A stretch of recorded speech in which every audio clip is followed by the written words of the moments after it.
Huntsville, Alabama. Alabama Democrats see Tuesday's special Senate election as a chance to renounce a history littered with politicians whose race-baiting, bombast and other baggage have long soiled the state's reputation beyond its borders. Many Republicans see the vote as chance to ratify their conservative values and protect President Donald Trump's agenda ahead of the 2018 midterm elections. At the center are Republican Roy Moore, a former jurist twice removed as state chief justice and now accused of sexual misconduct with teenage girls decades ago, and Democrat Doug Jones, an erstwhile federal prosecutor best known for prosecuting two Ku Klux Klansmen responsible for killing 4 black girls in the 1963 bombing of Birmingham's 16th Street Baptist Church. The winner will take the seat held previously by Trump's Attorney General, Jeff Sessions.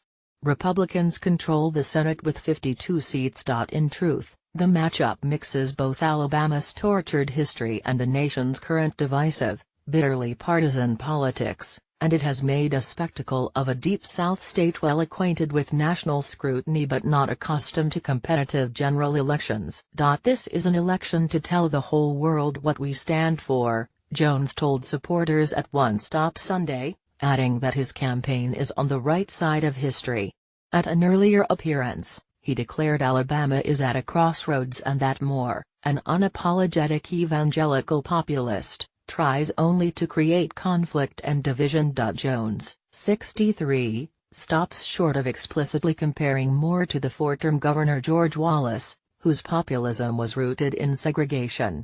But Jones alluded Sunday to that era of Alabama politics. Elect a responsible man to a responsible office, Jones said, repeating the campaign slogan of another Alabama governor, Albert Brewer, who nearly defeated Wallace in 1970 in a contest Alabama liberals and many moderates still lament as a lost opportunity. Some of Jones's supporters put it even more bluntly. "I thought Alabama's image was pretty much at the bottom," said Pat Lawrence, a retired software engineer in Huntsville. "A Moore win," Lawrence added, "will be a whole new bottom."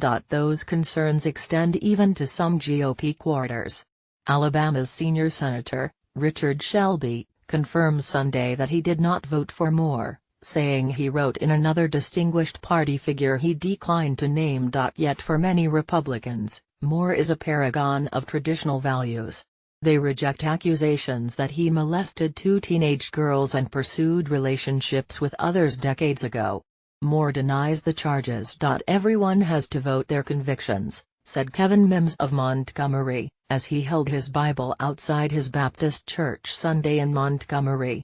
"My conviction is he's the right man for the job." Where Moore's critics see a state judge who defied federal courts, including the U.S. Supreme Court's decision legalizing same-sex marriage, Mims see a stalwart who stands on the Word of God.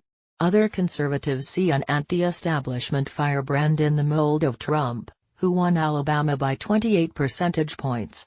Moore encourages that view with fundraising emails that urge backers to help him defeat the elite, a swipe at both Democrats and the establishment Republicans who tried to deny him the GOP nomination earlier this year. Ultimately, Republicans from Moore to Trump himself are betting on a simple bottom line: most Alabama conservatives simply won't defect to a Democrat. If Alabama elects liberal Democrat Doug Jones, all of our progress will be stopped cold, Trump says in a robocall the Moore campaign plans to push out Monday. The president also invokes a common fear among Republicans, calling Jones a puppet of Nancy Pelosi and Chuck Schumer, the Democratic House and Senate leaders in Washington, both of them reviled by conservative voters.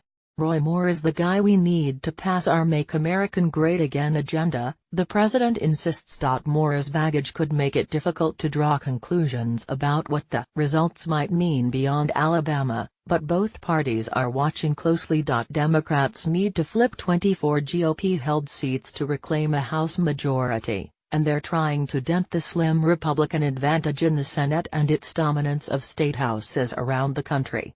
In many of those races, they'll need the same thing Jones must get to win in Alabama's strong turnout among young and non-white voters, along with improved performance among suburban moderates. A Jones victory would be hailed as a potential precursor, and Democrats have indicated they have a post-Alabama strategy. Even if Jones loses, they'll take Alabama's brand national, hammering Republicans as the party of Donald Trump and Roy Moore.